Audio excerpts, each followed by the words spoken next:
Hello, everybody, and welcome to another episode of the Divorced Woman's Guide podcast. How are you doing today? I am in such a great mood, and I'm so excited to introduce to you all Sara Davison. Hello, Sara. How are you? Hey, I'm great, Wendy. Thank you so much for inviting me onto your podcast. Of course. I'm a huge fan, and I'm really looking forward to our conversation today about how to control the remote control of your life, as Sara put it so beautifully. But before we dive in, I want to share a little bit about you with our audience today. So Sara Davison is best known as the Divorce Coach and is an award-winning authority on breakups, divorce, and life empowerment. Following the launch of Sara's Breakup and Divorce Coach Practitioner Accreditation Program in 2018, Sara has now founded the International Divorce Coach Center of Excellence, which has a coaching community of 250 divorce coaches spanning 16 countries and 5 continents. Sara is a twice best-selling author, a regular media commentator, and host of the #1 podcast, Heartbreak to Happiness. Sara, welcome. And I always ask my guests to share a little bit about your story and how that relates to the work that inspires you every single day. Yeah, well, that's exactly why I got into doing this because, I've been coaching for 27 years, but only specializing in divorce for the last 13 years now. I was married when I turned 34. I'd known my ex for a couple of years. We got married. I thought we were very happily married to start with, and then things started to show that I hadn't realized were red flags at the time, but were definite red flags with hindsight, that precious thing. Hindsight, when we look back and think, gosh, I should have noticed that from early days. But anyway, I soon found out my son was 1, and I found out that my husband didn't want to be married to me anymore. And not only that, he was madly in love with somebody else. She was 12 years younger than me. She was absolutely beautiful. And she quickly became pregnant. During this time, me and my husband, we had a global business together. We had about 180 staff around the world, in Australia and London, where we were based. So this was like big humiliation, big embarrassment. Everybody else seemed to know apart from me. Then it all came out. So it was absolutely devastating. I was doing all that ugly crying on the bathroom floor. I didn't know what was going to happen to me. My ex then moved his new girlfriend into the penthouse of where I was living with my son. She was driving around in my car. She became a director of our company, and life was very difficult, to say the least. I literally was brokenhearted, devastated, didn't know what was going to happen to me. My whole future was just a black hole just in front of me. Didn't know what to do. But at that point, I had to make a decision. And like you, Wendy, I was a coach. And I knew that just because life was so bad in that moment didn't mean that's what it had to be forever, even though it felt like there was no light at the end of the tunnel at that stage. So I combined my coaching skills, and I've been coaching for, I think, about 15 years at that point, with the divorce that I was thrown into, which was very unpleasant, very difficult, 2.5 years going through the courts here, very expensive, and very acrimonious. I found out quickly that even if one of you wants to be friendly and try and get it sorted, if one of you's hell-bent on just being difficult or unreasonable, it's very difficult to stay friendly or to manage the process in an amicable way. Right. So yeah, it was a long drawn-out process. And having gone through that, I realized that actually, you can get through it. And there are certain things that you can do that will definitely speed up that process. And they're the tools and techniques that I tried, tested, tweaked, and then proved to work over that time for me, that I now share with everybody around the world in my books and my trainings. Yeah. It's wonderful. And oh my goodness, you are an absolute role model for so many people listening. I know that a lot of women that listen to this podcast experience the same type of betrayal and those, integrations beyond just the marriage, the business. So thank you for sharing that story. And, I can only imagine how much you were living in your head during that time period, as so many of us do. How did you really take that first step forward in regaining control of your mindset? And what was that journey like? Well, I think in the first part, it was a bit of a blur. And I think a lot of people listening probably resonate that the overwhelm, the huge change, especially if it was a complete shock. Like for me, it hit me like a freight train. Yes, I was aware there were things that weren't great. I wasn't always happy in the marriage, but I certainly wasn't ready to leave. So to know that my husband had moved on and was madly in love, not only wanted to break up, but was already like with somebody else and ready to move on and start a new family, was devastating. So I think, in those early days, of course, it's going to be difficult. So that's normal. I think that's the important thing to know. There's nothing wrong with you. It's totally normal to do that ugly crying I talked about, and to be all over the place, and to forget everything, and to not be eating the healthiest of foods, or not maybe want to eat at all, or drink a little bit more than you normally would. So these things are normal coping mechanisms. But I think the important thing to learn is that it will pass. And even if you don't know the how in the beginning, just having the faith that you can and you will get through this. And it is possible to turn that pain into your power, and to turn that adversity into your greatest strength, actually. And I've seen so many people, as I'm sure you have, Wendy, do this, where they go through the toughest times in life, but then that becomes such a learning for them that they actually do become stronger and happier and more confident in the future. And if that's what we're really talking about. So going back to your question about what was the first thing, I think it's just really realizing that we all control the remote control to our brain. But it doesn't come like it does if you get a package from Amazon with like an instruction manual that you got to go, oh, okay, so step one, put this there and do this. We wish it would. Yeah, exactly. Wouldn't that be great? So we learn by experience. We learn, for example, if, I've got a friend and her child is terrified of spiders. And he's been terrified of spiders since he was 2 or 3. He'd be playing with my son on the floor, and he'd see a spider, he'd completely freak out. And I quickly realized that his mother, who's a dear friend of mine, but she is terrified of spiders. And if she even smells or sees one in the far distant corner, she'll start screaming and running away and asking for help. And so that's a learned behavior from her child. He's seen that and thought, okay, when I see a spider, that's what we do. We react like that. And I think it's really interesting if we look at ourselves and think, my coping mechanisms for getting through a tough time, where have I learned those from? Because we don't choose them consciously. In fact, we learn them very unconsciously. It's just what happens. We either learn that if we stand up for ourselves, we get shouted at and it doesn't work. So we learn not to stand up for ourselves in some cases, or vice versa, the opposite in other cases. But how did you learn your coping mechanism, and what is it? Because if we can shine a light on that, then we can see, is this serving you? Is it helping? Going for that biscuit, going for that extra glass of wine. Maybe you want to go partying. Maybe you don't want to think about it at all. You want to act as if nothing's going on, but inside it's really hurting. So looking at those coping mechanisms is the first thing, really, and understanding that you can change how you react. Just because you've done things a certain way so far doesn't mean you always have to carry on. So looking at those and then understanding that we can go in and change those if they're not working. We can actually, I always talk to my clients about having a dial, like actually visually seeing this dial that you can turn up and down like a thermostat in your house for the heating, but for your emotions. So we want to dial down those negative emotions and we want to dial up the happy ones.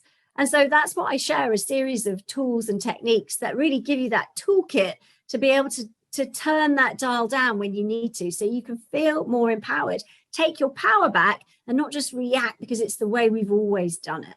Yeah. And, and I was so guilty of that, right? It's, you become ingrained, and I can attribute a lot of my reactive states to learned behaviors when I was a child and never being corrected, or, never knowing consciously, that because it becomes so subconscious that I wasn't consciously paying attention to what it was that I was doing. And I find that a great deal of that work, right, of shifting that thermostat comes from a way of having awareness around how it is that you do react. I think that a lot of us subconsciously we get on autopilot, right? That's kind of how the world has trained us to function these days, right? It's crossing stuff off of the do list. Let's just go. And I always say, like, there's power in the pause, like just slowing down and recognizing when it is that, you've turned it up too high and you got to turn it back down. So how have you noticed, and how do you work with your clients around creating that awareness to make that shift? So I think that's where it comes from. At first, as you say, is noticing what you're doing.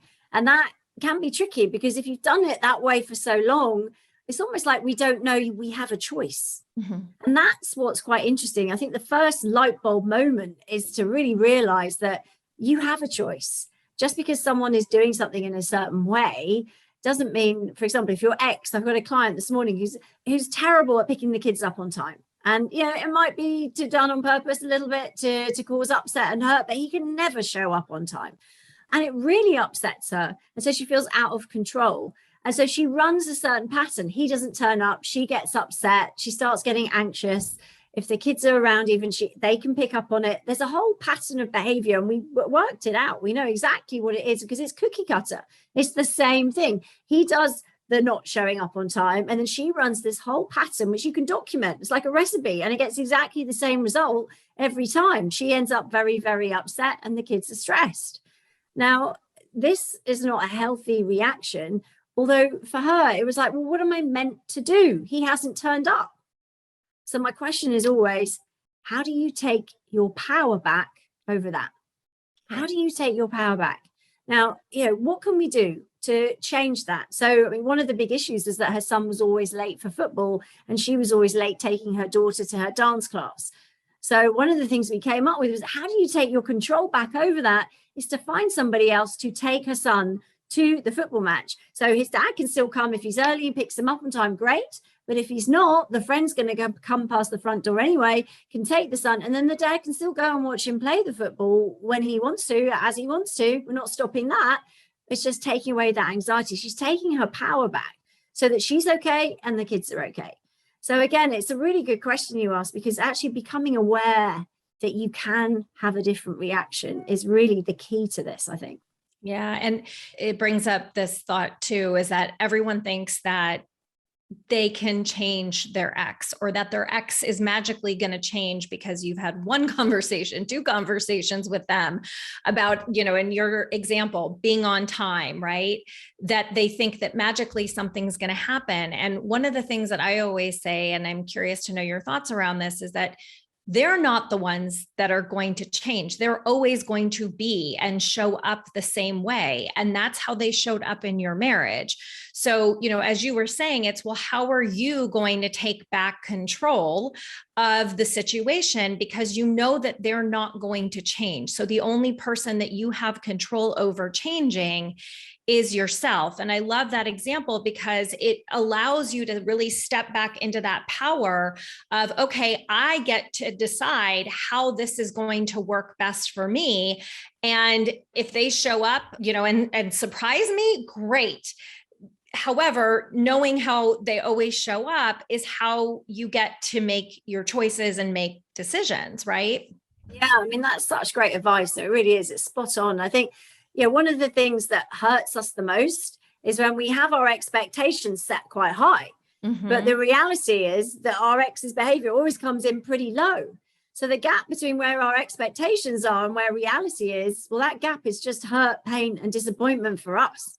That's not hurt, pain, and disappointment for anyone else other than us. And we're doing that. We are controlling in our minds where we're setting those hopes, but that's got nothing to do with reality. So I always say, if you do have an ex who is a little bit difficult, shall we say, and that can cover a wide range of different things, and it's not diminishing any of the cruelty that does happen, but it's just to take some of the intensity out of it that I use those words.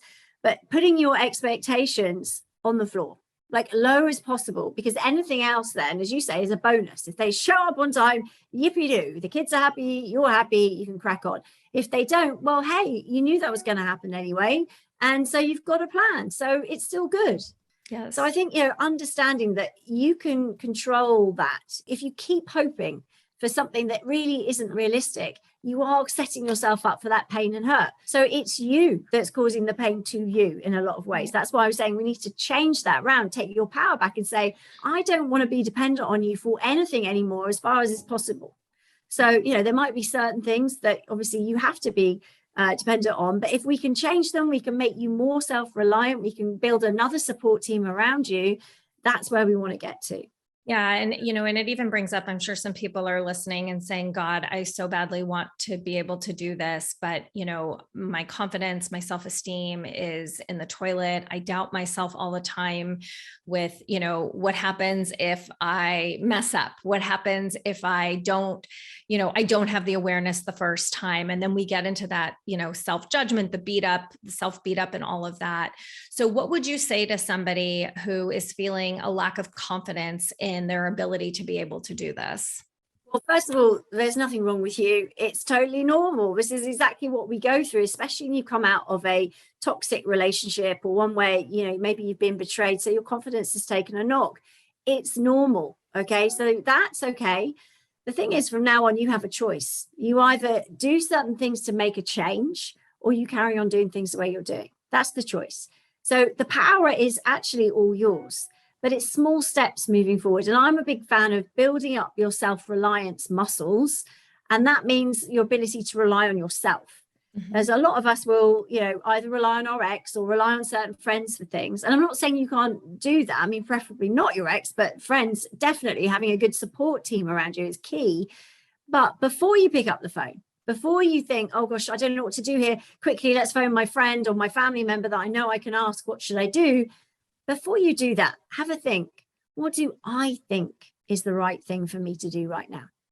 What do I think is the right thing for me right now? So you come up with your own ideas. You come up with a couple of things, think, well, maybe this, or yeah, maybe probably this. And then, of course, sense check it with your friend or family member. But what you'll find is more times than not, you are right. And they agree with you. And that's how you start to develop your own confidence, because you think, well, actually, I did get that right. Or actually, oh, yeah, I did think of that. And so you learn to trust yourself. And I think a lot of this is about not trusting ourselves to make the right decisions. Yes. And often when we come out of toxic relationships, we've totally lost the ability to trust our own instinct anyway, because we've been told we're wrong or it's not right or we're stupid or we'll never cope on our own. So that's almost been sort of a mantra that's running around in our heads. We have to scratch that now and take our power back and say, okay, my motto, which has empowered me throughout everything that I've done since my divorce, is screw you, watch this. And it's very much love that. Yeah, it's so empowering. I mean, just when I'm saying it now, I'm like, come on, because it just, for me, it's like you can throw names and you can do horrible things and you can just torture me, be cruel and all the horrible things you want to do via lawyers, via yourself, via anyone else that you know, but you cannot break me inside. I am me. You cannot get that unless I give that to you. And I refuse because you cannot get that. So do what you want, but screw you, watch this. I'm turning this around and I'm reclaiming my life. I'm rediscovering my identity. I'm redesigning my future. And now I'm free. I'm free to live the life I choose on my terms. I'm not saying it's a straight line. It might be a bit of a zigzagging up the mountain until you get to, you know, halfway, but that's okay. Every step forward, however tiny, is moving you in the right direction. And that is how you start to build your confidence. But looking after yourself and knowing that, okay, maybe I screwed up. Maybe I didn't do that right. But the important thing is, you know that maybe you didn't do it in the way that you'd hoped you would. So that's a win, because before you wouldn't even have known that. So just banking that and making sure you're surrounding yourself with people that are supporting you and helping you to move forward too. Yeah, oh my God, my mind is like moving 1,000 miles a minute. You're saying so many good, rich things. I mean, one of the things that I always say is that a lot of times we become very attached to the how instead of trusting in the what. And, you know, I think that when we're going through divorce, we want to have so much control over every step. And it's probably the one life transition where you have the least amount of control. And what I'm hearing you say is that it's really the way you get that control is really how it is that you show up, how it is that you are in relation to the experience of divorce is really what's going to make the biggest difference for you. And my God, do I wish I knew this? I mean, how much of what you teach now, right? Do you wish that you knew then, right? That you had you when you were going through this, right? So what would you say to somebody who's sitting there going, well, I want to trust myself. I want to trust the process. And they're just like, they can't, like their grip is still so tight. What would you say to them? Well, I mean, gosh, it's a great question. I mean, first of all, it's totally normal. So, holding on tight is normal. As humans, we don't like change. Change is scary. Change is unknown. And this is one of the biggest challenges. I'm sure, Wendy, you see this in your Yes. coaching clinic, because, it's very hard for us to move on, for anyone to move on, if you don't know what the future might look like. If you're sat in the present, very clear on what's going on in your life right now, your home, your routine. Okay, the divorce is messing things up a bit, and your ex is being very difficult, but you know how horrible that is. There's certainty around this is horrible, but I'm certain I know how to manage it because I'm still here and I've survived this horrible mess. Right. However, change means stepping outside of that and looking at the future. And it's interesting, have a think, does your future look like a blank canvas or a black hole? Because if it's either a blank canvas or a black hole, we've got work to do here. We need to throw as much color as we can on that blank canvas and shine as much light into that black hole as possible. Because if you don't know what the future is going to be like, I mean, you can't design it exactly, but if you haven't even got an idea or you haven't started thinking about what you would want it or hope it to look like, how can you move away from something if you don't know where you're going? You wouldn't leave your house in the morning going, right, I'm off, and then I don't know where I'm going. You'd just be wandering around aimlessly. So you go back home. Well, I know it's terrible at home, but I'm going to stay because I know it. So this is the thing. We've got to start looking at what the future might hold. And that's not always easy. But again, just having a think about what you like, what you enjoy. Maybe it's not your old hobbies. I thought, I'll go back to rollerblading. That was a bad mistake. I decided I dug out my old rollerblades, which were pretty antique by this stage. And I thought, right, I'm going to go to Hyde Park, which is in the center of London. It's got a lot of rollerbladers who look super cool. And I thought, well, I haven't done this since I was 16 years old. So this is a long time. We're talking years and years, tens of years, right? So I'm like, but I can still remember. Anyway, I got myself an instructor. Anyway, after 4 lessons, he fired me as a client because I wouldn't let go of him because I was so scared, because I was thinking, I'm a single mum now. If I break my wrist, I can't drive my son to school. If I break my leg, who's going to look after my son? So it was a completely inappropriate. So many stories. Yeah. So we have to kind of think, what is appropriate for me right now? What is safe for me right now? What would I really enjoy doing right now? Even though time has passed, reinvent yourself, have a think. If you could do anything, what would it be? And I think having those hopes and those things that you get excited about, I always call it your breakup bucket list. All the things that you could do now, which you couldn't have done. And it could be small things like painting your nails bright colors, because maybe you like that, maybe your ex didn't. Wearing leather trousers, one of my clients, she's just rediscovered leather trousers, and that's it. Her husband didn't like them. He said, yeah, so she's wearing them all the time. So what is it for you? It might be a trip. It might be spending time with friends you haven't spent time with for ages. It might be having your hair done a certain way. It doesn't matter. It doesn't matter what it is, but you need that list to help you get some color and some sparkle back into your life, to give you something to move towards. Yeah. And what I love about what you just shared is that it gets to be these little things, right? I always say that little things add up to really big accomplishments. And, I love the idea of having a bucket list, a breakup bucket list, because if anyone listening is anything like me, I mean, I even posted on Facebook today or yesterday about this, I never gifted myself me time. I felt I was a working mom and I felt guilty not being with my children when I wasn't at work. And so what ended up happening was I became more bitter. I became more resentful.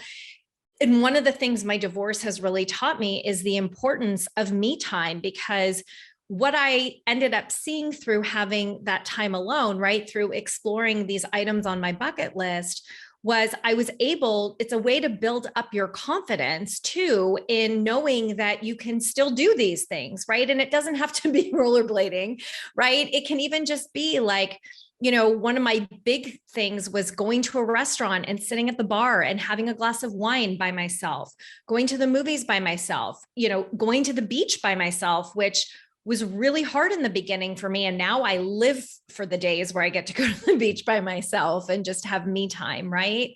And I think one of the things that you're pointing out that I think is so incredibly important is we lose sight of the different ways that we can gain back our self-confidence and our trust, which then dovetails into feeling in control of our future through these really small, tangible ways that we gift ourselves with self-care. Yes?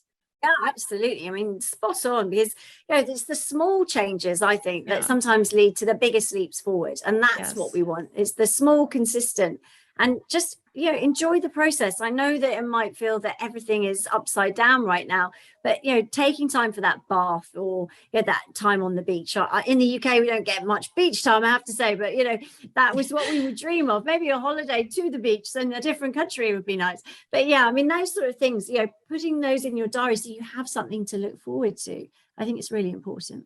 Yeah. And, at the end of the day, it's really about you taking back control of how it is that you get to thrive through one of the hardest times of your life. And, Sara, I would love to invite you to share one last piece of wisdom with our audience today around our topic, and also around, I know that you talk a lot about surviving breakups and how to get through that. So what would you say to our audience today? I think that just to know that you are doing just great, just the way you are. Okay. Just the way you are. There is nothing wrong with you, and everything you're doing right now is normal for what you're going through. And you have a choice. That takes a little bit of stepping up, pushing yourself outside your comfort zone. And I know some of the things that maybe we've been talking about today, and I'm sure that Wendy shares on her podcast regularly, you probably think, oh yeah, but I know what I should be doing, but actually I'd rather just go back to bed, pull the duvet under my head and eat crisps.